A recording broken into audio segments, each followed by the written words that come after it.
So welcome all of you. Thank you so much for being here to support Marissa.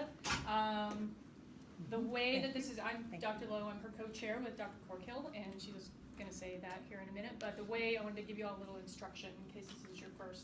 The way that this will go is Marissa's going to present for about 35 minutes or so, her study, kind of bring you all up to speed on what she did and what her outcomes were. And after that, we'll open it up to questions from all of you. After a certain amount of time that we've had questions from you all, we will ask you to leave, and then the committee will have our meeting with Marissa, okay? All right, so Marissa, take it away. Thank you, Dr. Lowe. Welcome to the Graduate Commons, my second home. I want to first extend a heartfelt thank you to everyone that came to support today. I wish I could thank you all individually, but when I look at you, I can think about an interaction that we've shared or an opportunity that you've given me or support that you've provided and how much it's touched my journey and been a big part of helping me to get where I am today. So I really appreciate that. This journey actually began 6 years ago when Dr. Lowe and I had a conversation about joining the PhD program and the opportunities of understanding student-athlete performance and development. And she's really the catalyst as to how I move from student-athlete lens to scholar in this area and understanding performance from the academic side. And so that wonderful opportunity paired with a tremendous graduate assistantship in student-athlete academic services with SAS really fueled my passion as a practitioner, and I got to learn from some of the best in the field. They're here today, who helped me develop as a life skills coordinator, an academic advisor. But really this experience is what fueled my passion to help students develop not only on the field and in the classroom, but also as a person.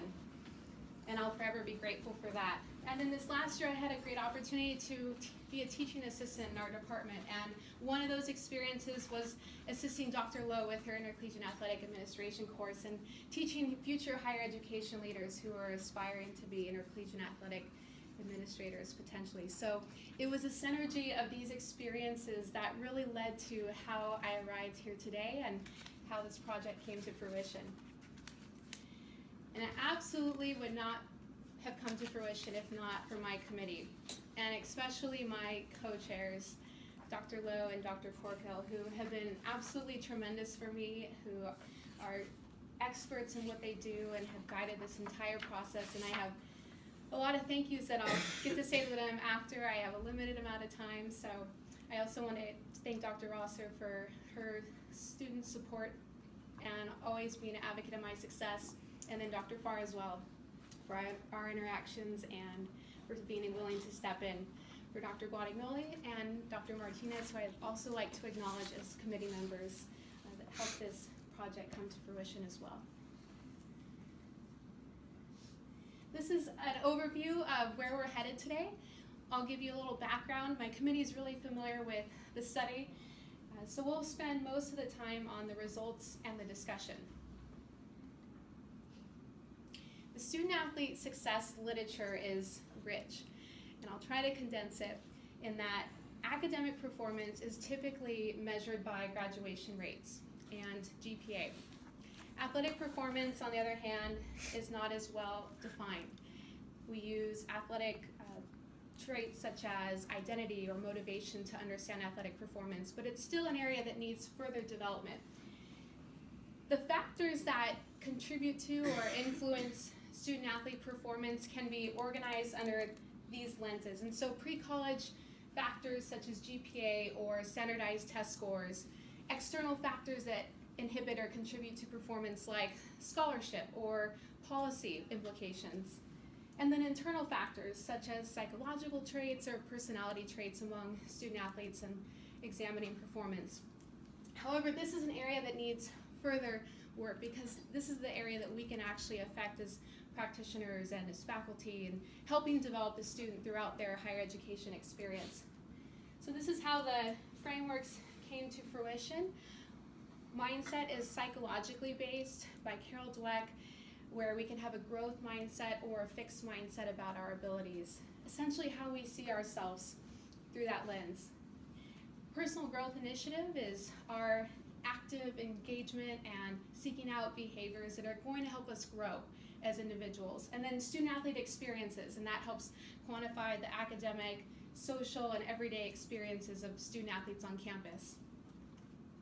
I won't go through this matrix, but you can see that there's a lot of positive qualities that have been developed and understood because of these frameworks in these specific populations. However, mindset and personal growth initiative has not been studied previously with the student-athlete population, and experiences has only been looked at to examine practical gains and liberal arts gains. And so this is the first time we'll be using it for performance as well. The significance of this study can be defined by academic and athletic performance first being studied together.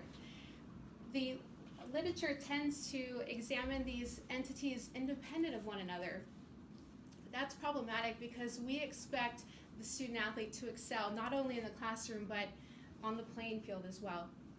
We'll also distinguish between levels of performance. In this study, we'll call them high and low, and that is a contribution as well, and that a lot of literature looks at performance as a general item.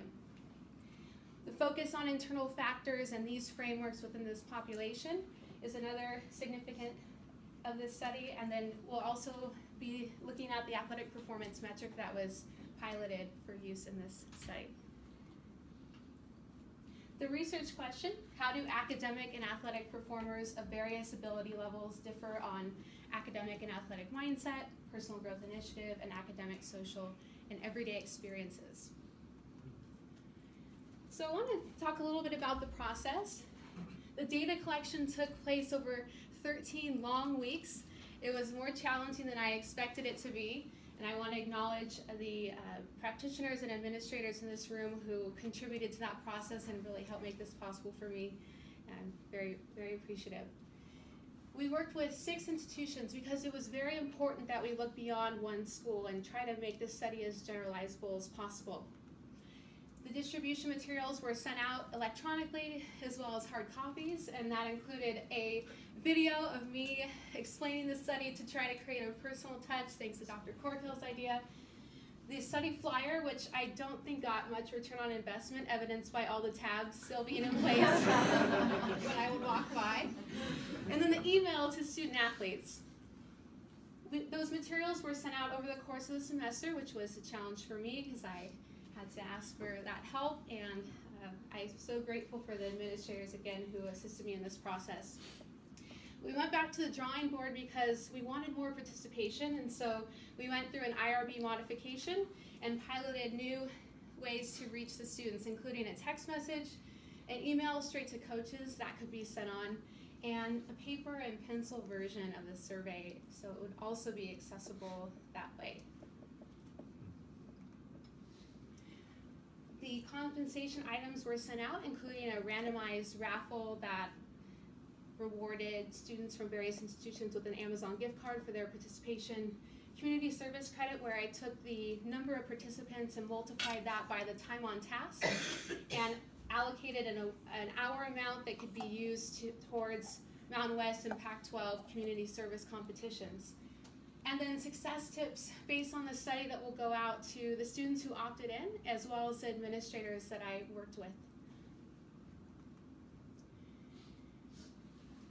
I worked with 4 Pac-12 institutions and 2 Mountain West Conference institutions, and if you bring your attention to the right, you can see that this equals 49.6% from the Pac-12, so about half exactly from the Pac-12, and then the other half from the Mountain West Conference.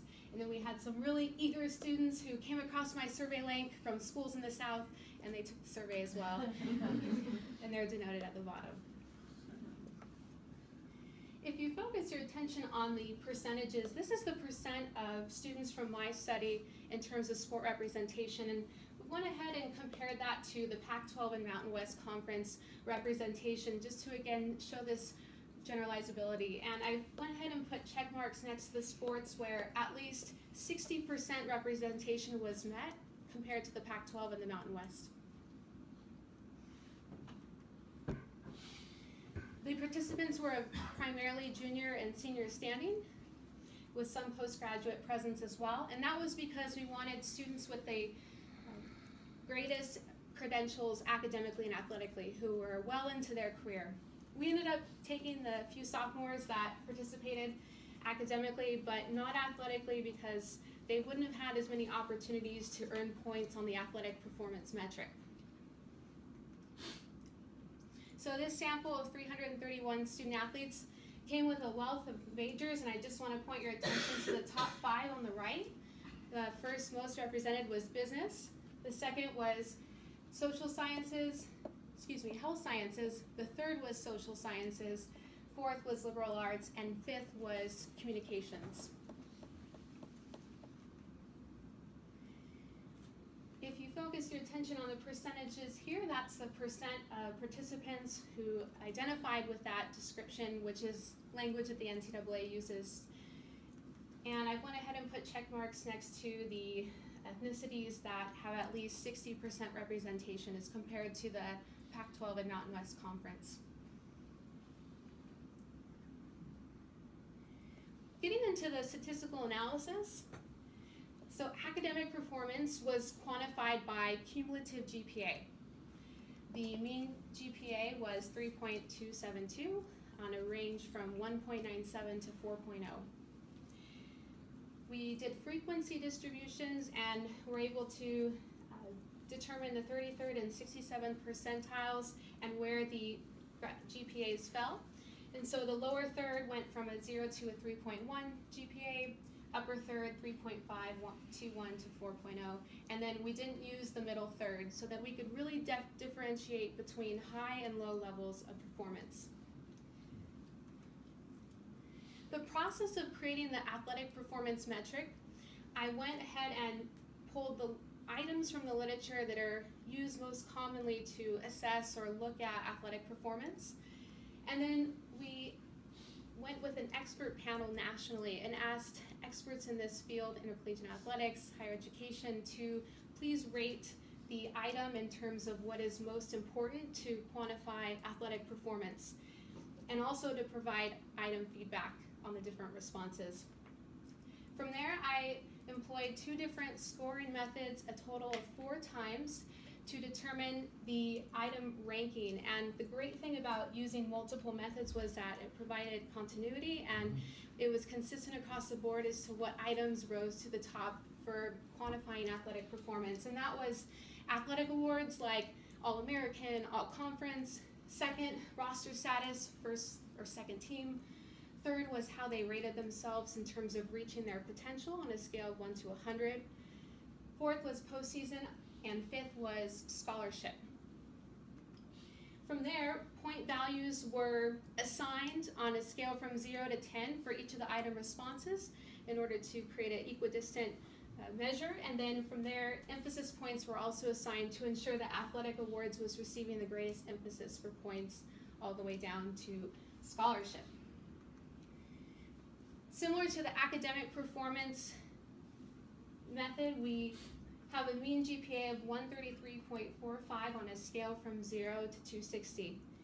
Now it's important to note that this is actually a modified scale. We were finding that the postseason item was really problematic in that we had sophomores athletically saying they had been to postseason 4 or 5 times. However, you can only go to postseason 1 time per year. So we went ahead and removed this item from the analysis to ensure that the metric was as accurate as possible. Very good. Our lower third scores up to 115 and the upper third 155 to 260, and then similar to academic performance, we removed the middle third to differentiate between these 2 groups. We ran an independent samples t-test to make sure that these low and high performing groups were statistically different from one another, and they were with the p-value of 0.00, with anything under 0.05 demonstrating significance. Looking at the correlation matrix, the strongest correlations occurred between the actual mindset subscales and then PGI subscales with themselves, and then student athlete experience subscales. And then everything else that's not in bold determines or demonstrates that it's a lower correlation. And this allowed us to run the mindset, PGI, and student athlete experiences inventories or dependent variables independently in the multivariate analysis of variance. So what do we find? How do academic and athletic performers differ on mindset, academic mindset? This quadrant will show in the next few slides where academic performance is across the top with athletic on the side, and then we have the means for low and high performers for academics and athletics. This was on a scale from 1 to 7, 7 meaning a growth mindset, 1 being a fixed mindset. So you can see these scores are towards the higher end, and they're not much different from one another. Before I get into that, the test of homogeneity of variances was violated, and so we had to run these univariately for mindset only. There was a non-significant interaction for academic and athletic performers on mindset, so no combination of low-low, low-high, high-low, or high-high resulted in a significant difference on academic mindset. When we just looked at academic scores only, there was no significant difference there. And then when we looked at athletic scores only, there was no statistically significant difference there. Athletic mindset. There was a non-significant interaction for academic and athletic performers on athletic mindset. Looking at academic performance only, now this actually is not statistically significant, however it comes very close, 0.07 away. So we're not going to talk about this from a statistically significant standpoint, but maybe what it could mean from a practical standpoint. And this was differences for academic performers on athletic mindset. And then there was no statistically significant difference for athletic performers only on athletic mindset. Moving right along to personal growth initiative, the homogeneity of variances test was upheld, so we did run these through the MANOVA. And there was a non-significant interaction for academic and athletic performers on personal growth initiative. These scores are also on a scale from 1 to 7, with 7 being higher levels of personal growth. And you can see these scores are up on the upper end and also very close together in terms of their mean average. Looking at academic performers only, there was no statistically significant difference for academic performers on personal growth initiative, and then the same is true for athletic performers on personal growth initiative. And the experiences inventory. The test of homogeneity of variances was upheld. There was a non-significant interaction for academic and athletic performers on experiences. This is on a scale from 1 to 4, with 4 meaning that you engage in the activity very often, 1 meaning never. However, there was a statistically significant difference for academic performers only. So when we went to investigate where that was, we looked at the univariate follow-up test, and we saw that that significance was for academic performers on academic experiences. You can see the difference in the means here that were statistically significant. And there was no difference for athletic performers on the experiences inventory. So what does this mean? I want to make the case that we first investigated further internal factors among different levels of performers, and I would say that this was actually a high-performing audience, based on the idea that over 80% had a 3.0 GPA and above. 40% of that actually had a 3.5 GPA and above, which is earning you Dean's List honors and as well as all conference honors as well. And then less than 20% of the population had under a 3.0 GPA, and less than 8% had what we would deem at the at-risk level in the field at a 2.5 GPA. So this is a very high-performing group. I'm sure there were some advisors who would love to have one of these teams on their roster. And we can see that the high-performing group mean average was 3.5, and the low-performing group didn't even get to that at-risk level at a 2.75. So what this tells us is that this was a high-performing group, and perhaps that's why we didn't see some of the differences that we were thinking we would see in terms of mindset. 80% of this group holds a growth mindset towards their abilities, academic abilities. And this was an unexpected result. And it was unexpected because we did a pilot study with 100 student athletes, although it was just at one school, and we saw a nice distribution of fixed and growth mindset individuals. However, in this study, that wasn't the case. And Dweck even states that in any classroom that you visit, you'll have a group of 40% on the growth side, 40% on the fixed side, and 20% in the middle, the ambiguous beliefs, where they're not sure where they stand. We did some supplemental analysis to see if it was potentially the combining of the conferences that could be influencing some of these results, and there was no difference in the mindset scores with the p-value of over 0.05. Thinking about the qualitative and quantitative differences in these two conferences, 4 of the 12 Pac-12 schools are on the 2017 U.S. News and World Report list for greatest academic institutions based on some of their matriculation rates and graduation rates. And so when we looked deeper into see if there was potentially combining the conferences was changing how we saw these GPA scores, we didn't see any difference here, with the Pac-12 having a 3.3 and the Mountain West Conference at a 3.2, and no statistically significant difference between those two. The findings from this study in that we see this growth mindset predominantly with a high achieving group of performers really supports what Dweck has seen with the K-12 levels, and that those students typically who have a growth mindset are earning better grades and doing better overall. The athletic mindset, 65.3% of these students held a growth mindset towards their athletic abilities, which again is a predominantly growth finding that we see here. However, I want to make a case that there is room to grow in that 80% of the scores on the athletic performance metric fell in the lower to middle third range. Additionally, when looking at the top 15% of performers on this metric, nearly half of them had an ambiguous or fixed mindset towards their athletic abilities. So there's still room to grow. We also remember some of those scores were in the high 4s, and that was getting towards that 4.5 ambiguous mark. So even though they fell on the growth side, there's still potential for them to grow.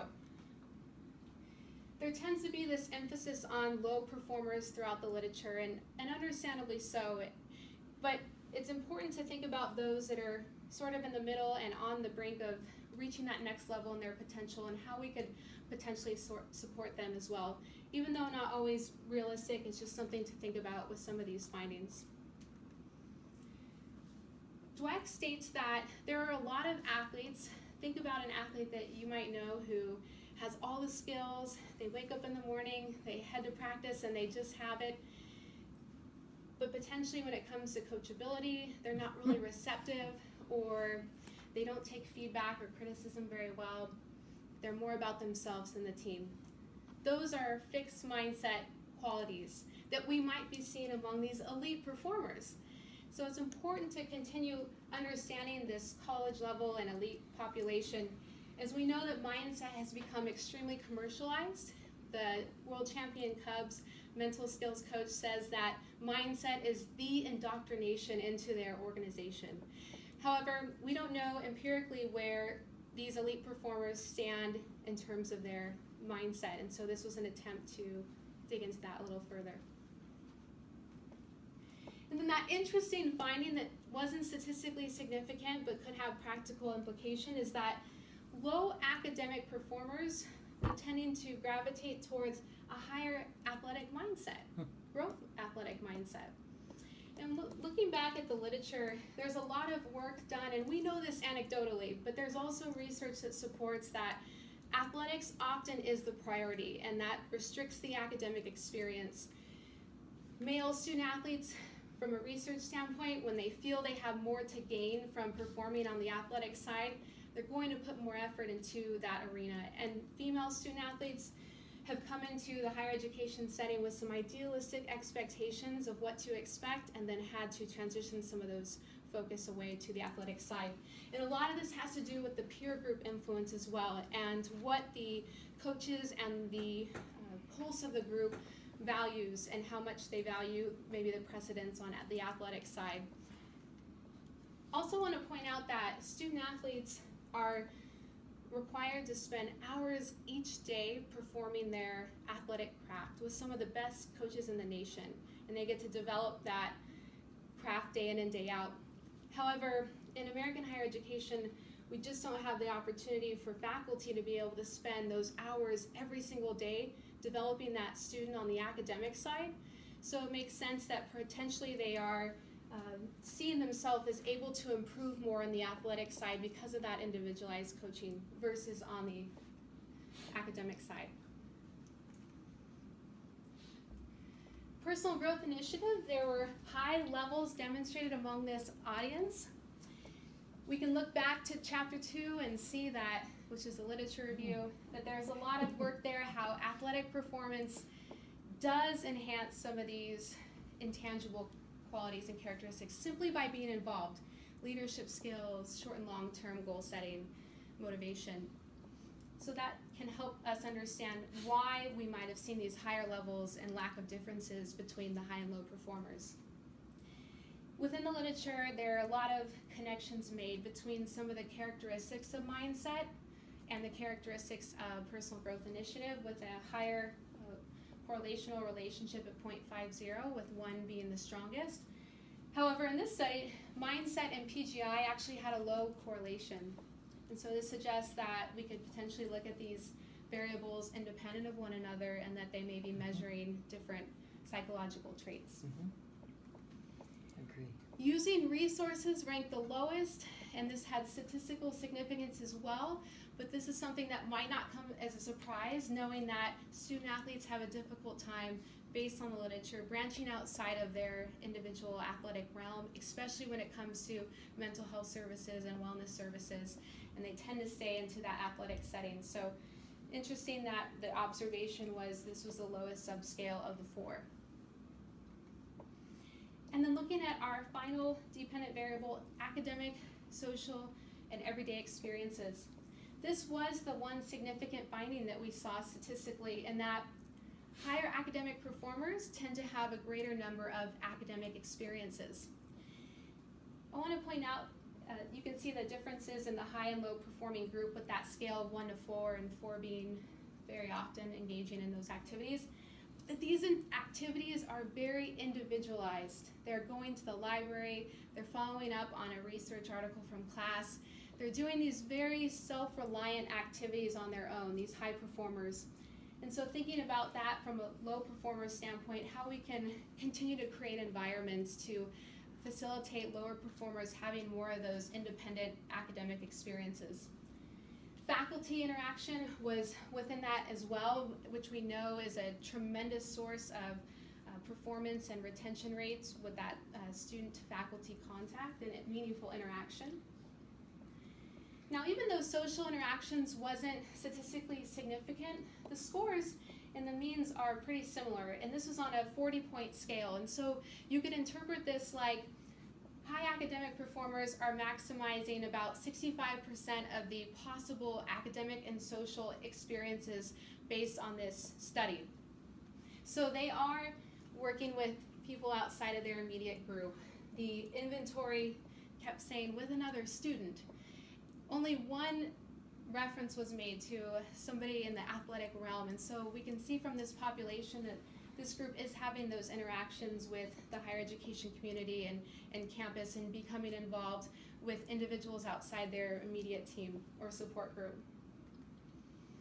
The NCAA is working to increase or enhance the student-athlete experience, and we know that through proposals by the Power 5 conferences that are being put forward to change the way that we count the countable hours, and therefore helping students integrate a little bit more into the higher education community and enhance the student-athlete experience is the specific terminology that is used. And then of course, student-athlete development programs, my favorite, are working to increase this as well by integrating those activities into their course content or into their programming. And specifically, when you have a course that meets regularly, you can embed some of those activities and experiences into the syllabus to help increase those experiences. And then that interesting finding that high athletic performers didn't have different types of experiences compared to low athletic performers, which is contrary to what we see in the literature, that high commitment athletes have less experiences, they're not as involved. However, although it wasn't statistically significant, athletic performers actually scored higher. High athletic performers scored higher than lower athletic performers on these academic, social, and everyday experiences. So something else that we can observe from this particular study. So from a theoretical standpoint, what this means, we've examined these largely unexplored frameworks with this population and started to understand internal factors with what I would argue a high-performing group of students based on some of the academic credentials that we saw. The athletic performance metric is a theoretical contribution that can be built and improved upon.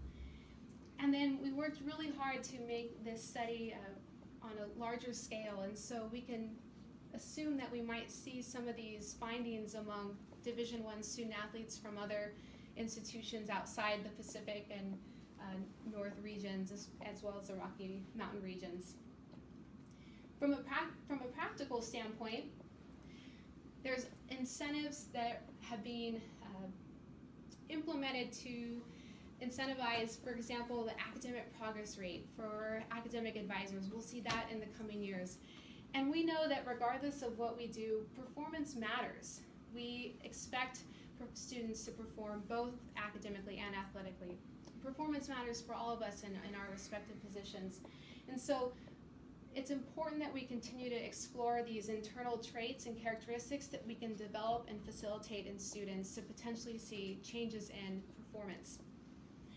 Now that we know that this population is inclined to have more of a growth mindset, that might shift the way that we work with them and potentially holding them to higher expectations or encouraging them to take that class that they might not have as much confidence in, or rewarding them for learning's sake, or acknowledging when they bounce back from adversity or setback and show that resilience.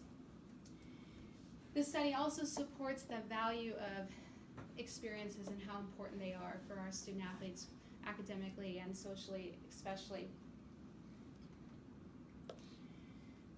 With any study, there's limitations. We try to have a growth mindset about that.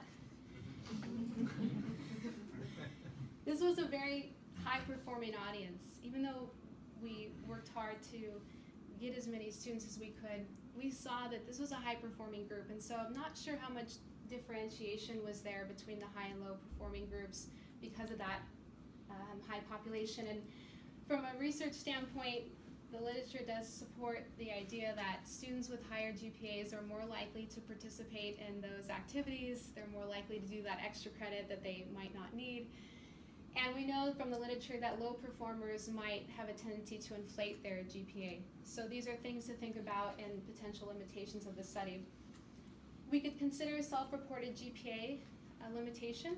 However, I want to make the case that student athletes are fairly aware of where they stand because their continuing eligibility does require them to be performing on the academic side. So they might have a better understanding of where they stand versus their non-athletic peers.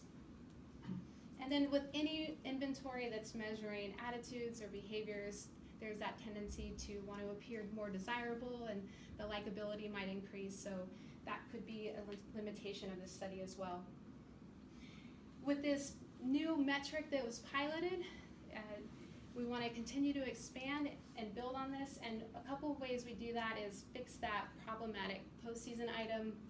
I want to list out the athletic awards and have them check off their what they've earned, instead of I gave them a lot of liberty to fill in on the surveys what they had earned athletically. I want to remove the unsure option from scholarship award. This was language used by the NCAA that I mirrored, but it made that item a little bit harder to score as far as points.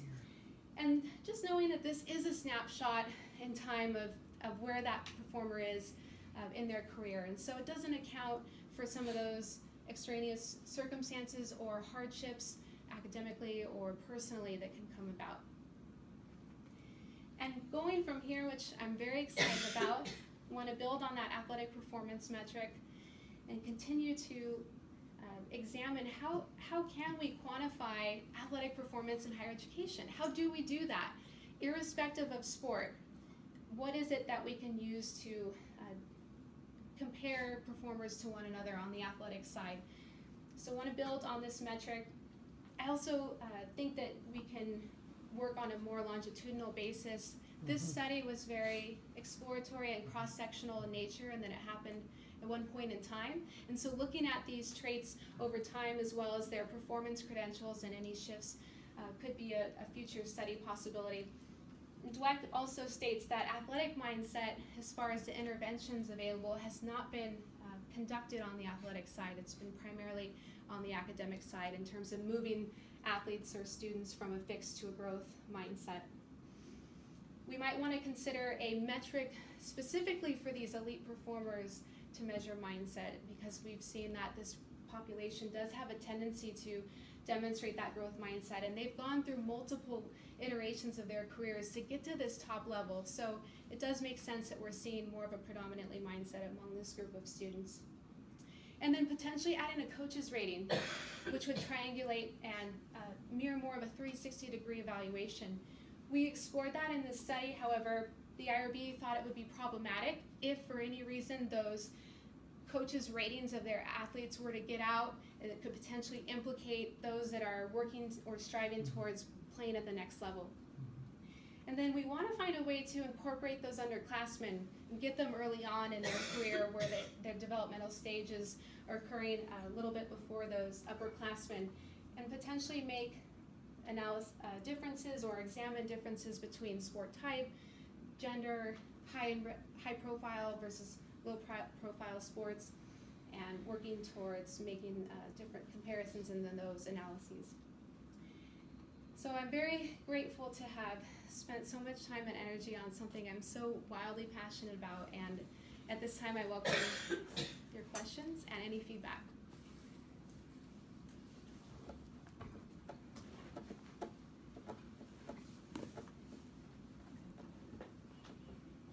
Dr. Keller. I do have a question. On your, when you selected your institutions, were they public or public-private? And then why did you choose them? What might you find different if you mix that selection? I tend to target those that I had a pre-existing relationship with, who I knew might be more willing to assist me in disseminating those materials. However, there were a few administrators that I hadn't met previously who were still willing to assist. So the primary target was getting some other institutions on board. I thought about the difference in public and private, but in this particular study that could be considered a limitation. Although I didn't disclose which schools they were, we didn't look at that difference or acknowledge that difference in the private versus public sector. So were they mixed, is what you're saying? Yeah, what's their Were predominant? they public or private, or both? They were all public.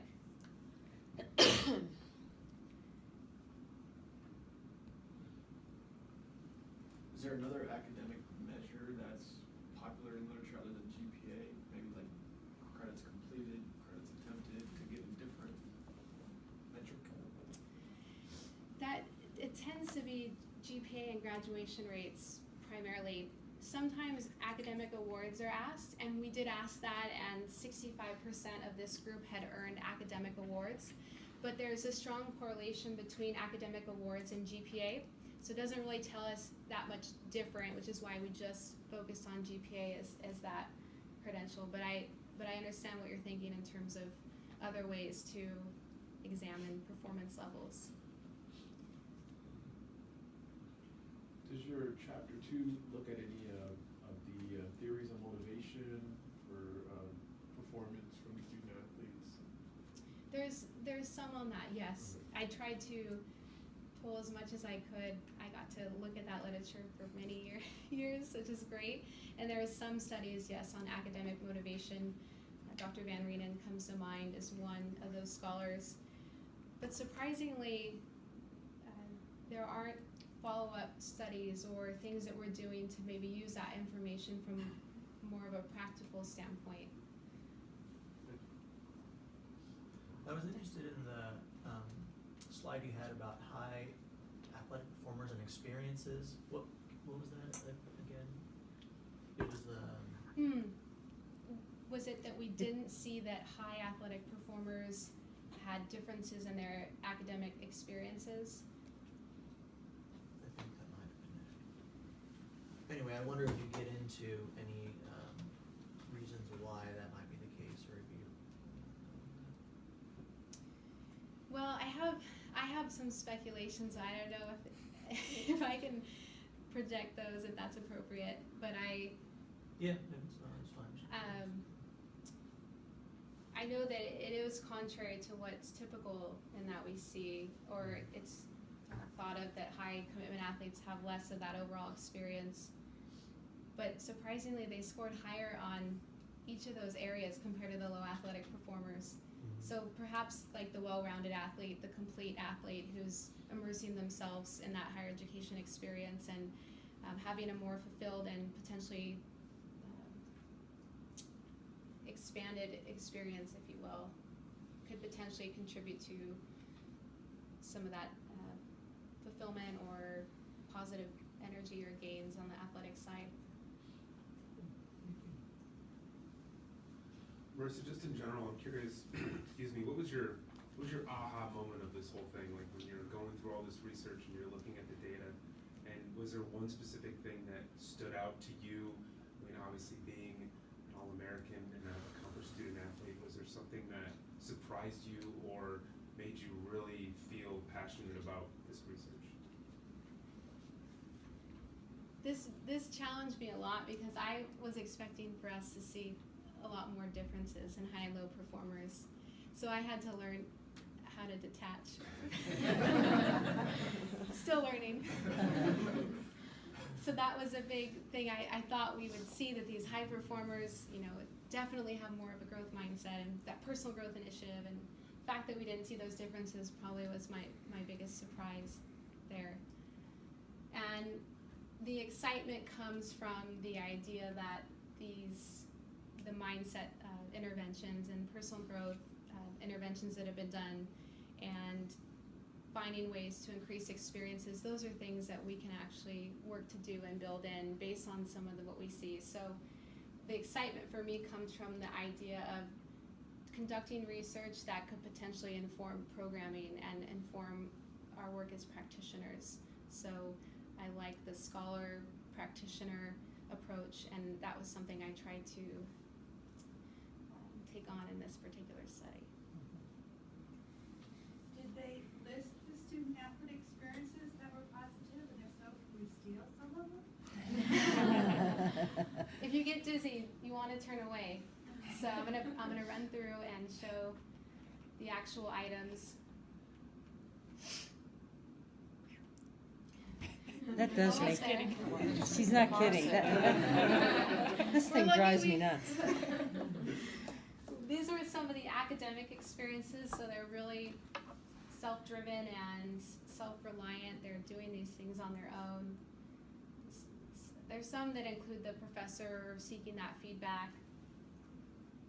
But what I thought about in this was the objective-based learning, actually, and I know that the staff here works really hard to create environments where students are being pushed to have these independent academic activities and facilitate those for perhaps students who might not have gone out of their way to do that previously. And then the social experiences, a lot of them have to do with gathering with other students, talking about political events or philosophies or changing the way that you view somebody else that might be different from you, socialize with students who are not athletes. And how did you come up with those list? These were actually valid and reliable inventories that I used. Oh. So the mindset, PGI, and experiences were all valid and reliable inventories, and then the athletic performance was the only one that was piloted. But to answer your question, Dr. Keller, I think that we can find ways to integrate some of these activities, and that's part of my objective when I meet with administrators, is to pull from this and actually give them some takeaways and things that they can use in their day-to-day based on what we saw in this study. Holly? Marissa, I'm always eager to hear what works or doesn't work with the participant recruitment. So you talked a little bit about having to go back to the drawing board and send out different modes of recruitment. Can you tell us a little bit more about that? What worked, what do you, in your mind, work the best for recruiting Sure. these athletes? Well, it definitely helped when the letter was coming straight from that administrator that that student knew and that who they were familiar with. That's when I saw, I mean, admittedly, there were times where I'd Makes watch sense. the survey count to see if there was more coming in. And that was when we saw the peak in participation, when it was coming from a familiar person like Kim Stewart was especially led that charge, and I'm so grateful. And every time she'd send out a message, you'd see that increase right away. So someone personal to the athletic department. The text message, I think anything that's convenient and quick. I don't know if this is a revelation, but college students don't really use the email. So anything that we can do that's, and it's out of sight, out of mind. So if they don't do it right then and there, there's a high possibility they're not going to come back to it and do that survey. So I would say from that athletic administrator and the text message, definitely not the flyer. Your flyer worked though. Yeah, No? sometimes. Yeah. I still saw a lot of those tabs still hanging Yeah, I'm so grateful for the efforts of everyone to put those in their offices and just for some reason didn't grab the attention, so I'll have to consider that for next time.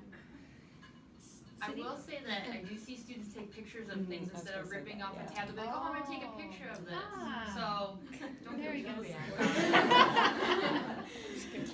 That's a good point. I see them do that all the time, you're right. Forgot about that. How many of your respondents were either involved in an honors college or an honors society or some kind of, high achieving fraternity?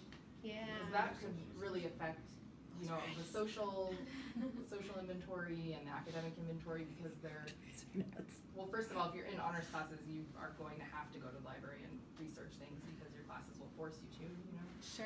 I Can I think make it a was around comment 6 to 8% with the that was audience? in the honors college, but I just want to double It's not check. a But there heavy was question, pretty good just a comment. representation from that group because business was the highest at about 20%. So it does make sense to me that we saw that represented pretty well based on this higher achieving population, and I think that that's a pretty high percent considering how many of our student athletes are actually in the honors college, with considering 400 to 500 student athletes per institution.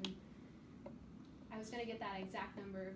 I wonder if you looked at the difference, if you took those students out that are in honors and looked at the difference between the two groups, because that way their access to resources is the same, because they all have the same, I don't know, they're in the same types of classes, and like here at least in the honors college, you have access to the honors lounge and. Yeah, and maybe we'd see an increase in those experiences based on those resources available. I think you're right, there's so much that can be done. My faculty, the committee told me they loved me, but they want me to finish, so we're not gonna look at, I didn't get to look at every single difference, but I would love to take this data set and Hey, look at. go have fun. So that would be a great, I hadn't thought about comparing specifically the honors college, but I think that that'd be definitely something I can look at because they had to identify as one of those disciplines. So thank you. Couple more questions? Yeah, Pat Summit had a 100% graduation rate amongst her student athletes. And I was wondering what does the literature say about winning programs and how it affects a student's mindset. That, Michael, is so exciting to think about, and I haven't come across like empirical studies to look at that, but yes, like that's part of these high athletic performers having as many experiences as the low athletic performers. I think it aligns with that and this holistic student athlete and this importance that's placed on the academic domain, and I think that would be a wonderful potential study as well, because I haven't seen it done. It's more discussed about in pop culture and some of those individuals who interview some of those coaches who have outstanding academic credentials, but would need to be looked And at a they little were further. women. Becky. So looking at your frustrations maybe from the study and the return rate on getting a more diverse population, specifically academic, to me it kind of mirrors the practical frustration that academic staff has with that whole growth mindset with someone actually doing something. So you obviously had a lower return rate on the at-risk population. Would that be Yes. something that you would look into trying to research further if you could? That's the whole challenge, is how to get that information Yes. from the at-risk population to figure out how it can support people like us to help them grow and learn. Absolutely. I think we've talked about ways we can improve this study and having more of a captive audience where you're in front of the whole athletic department and everyone's participating. I think that'd be an ideal situation because you would have that nice distribution of low and high performers. So that would be a great way to help remedy that, because it was limited to electronic communications, and what we know about low performers, they're already struggling to manage their day-to-day responsibilities. They're probably not going to take my survey. I was curious as to how many of the high performers opted into the success tips. Just something else to think about, like where their mind is versus those that are already kind of struggling and left behind a little bit. So I agree that finding a way to have everyone involved so we can help those low performers would be a great next step. Fall orientation meetings. Yeah. That's what I do. Yes, and everyone, yes, Good idea. that would be great. All right, probably one more, and then we're gonna have to ask you all to leave, so.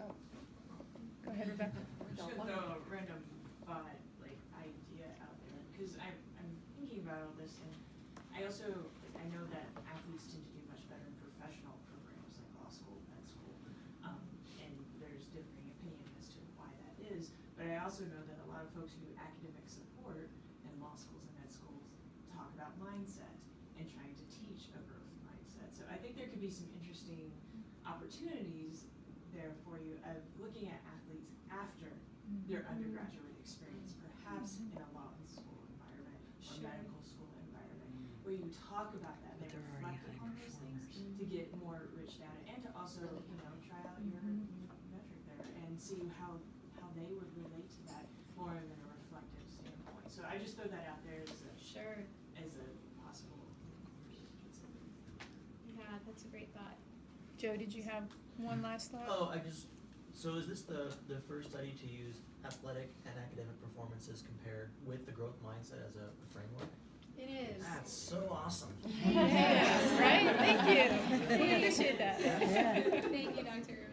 I appreciate that. I think on that note, that would just say. Yeah, leave it there.